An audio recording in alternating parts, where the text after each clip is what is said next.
Yesterday's session, 8 of the 11 S&P sectors were in the red. Real estate led the way to the downside, sliding 1.39%. Meanwhile, energy, one of the worst performing sectors, was up 1.63%, but remains in correction territory. Let's talk about all of this. Bob Dahl is here, chief equity strategist at Nuveen, and Doug Ramsey, chief investment officer at Leuthold Group, is also with us as well. You're sitting to my right, so I'll go straight to you. Where are we? What do we make of all this craziness? Because it feels like, you hear one good story on one side and the other story is terrible. Well, that's been the whole week. That's exactly where we are. We got some good news and some not so good news. Choppy and frustrating is the outcome in the market. The path of least resistance is still up. You still have got, fear of missing out. There is no alternative. The recession. That's terrible. But the fear of missing out is the whole. But that's weak buyers. There's no question about it. But underneath the surface, go back a couple months, everybody's worried about a recession. We've got enough numbers now to say it may not be strong, but we're not going to get a recession. And that's enabled the market to lift a bunch of percent. The problem is earnings growth in the third quarter is 1%.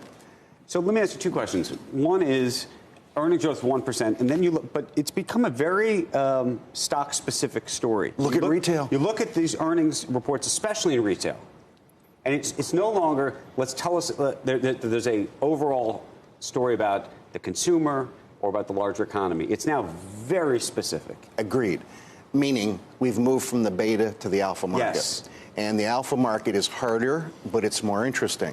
Look what happened right after Labor Day when you got that crash in momentum, rise in value, increase in cyclicals, decline in defensive stocks. That's what's going on. That's the more interesting part of the market. Except for the fact that most investors these days are buying indexes and funds, in which case they're getting mixed up in all of it. Correct. And I think investors will eventually say, I've got to play that game. This is going back to the active game. Correct. You think? Back to the active game. Hopefully, we got to get it right. Look, the S&P 500 is only 3% compound higher than it was in January of 2018. We had the big down at the end of last year, the big up at the beginning of this year, but we're not making a lot of progress.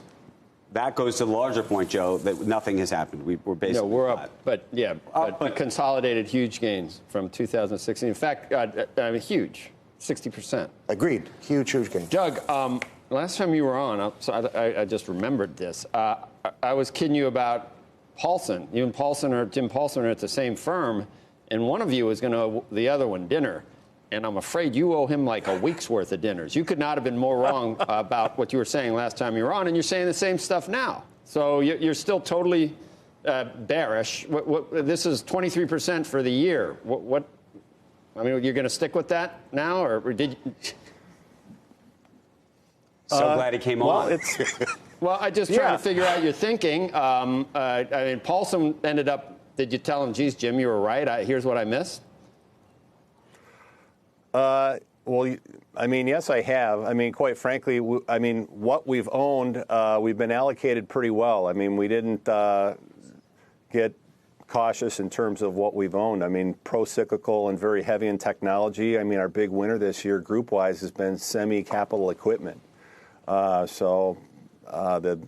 The group work that we do is sort of divorced from the macro view, which in this case has been good. I mean, I'm not overtly bearish here in the short term. I mean, I'd call our positioning low neutral. It's interesting, you talked about the stock-specific nature of this market. We see that situation technically. We have a situation where a lot of stocks are making new highs and a lot of stocks are making new lows simultaneously. I mean, that's strange given all the liquidity we have.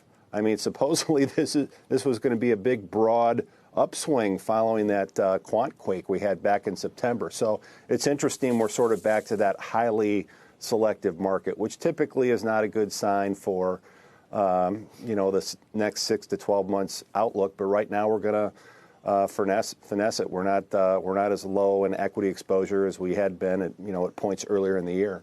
And to back that up, the average stock did make its high in January of 2018.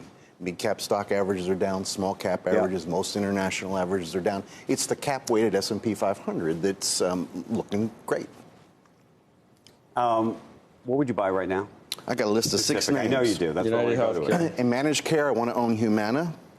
You pick a different one if you want. Biotech's come to life. In this day and age, you think you just pick anyone? They're all down. United Healthcare is still good. Joe knows we have a love affair with that over the long term. Biotech, AbbVie. Bank, you got to own a bank. Bank America, Citi, take your pick. Card company, Capital One Financial. Dana Telsey in retail, Target. We'll go long Target, go short Macy's. Cummins in industrials. I want to have some cyclicals in my portfolio as the PMIs and the ISMs get less bad. Hey, Doug, you want to agree or disagree with any of those picks? Well, it's interesting. I think the PMIs are huge here. I mean, we've had all this stimulus that's been injected over the last 9 to 12 months, and it is not doing anything yet for the manufacturing sector. I like to watch it. I'm going to say, sorry to interrupt, but my view is the tightening last year caused the economic weakness this year. The easing of central banks around the world this year will cause a little better. I'm not arguing for a bullion economy, a little better next year. Okay. Well, go ahead. Bob, I can see it's still on the come, though. I mean, without question. Industrial commodity prices are back near their lows for the year. I mean, which tells me we're probably not going to get great PMI numbers for the month of November.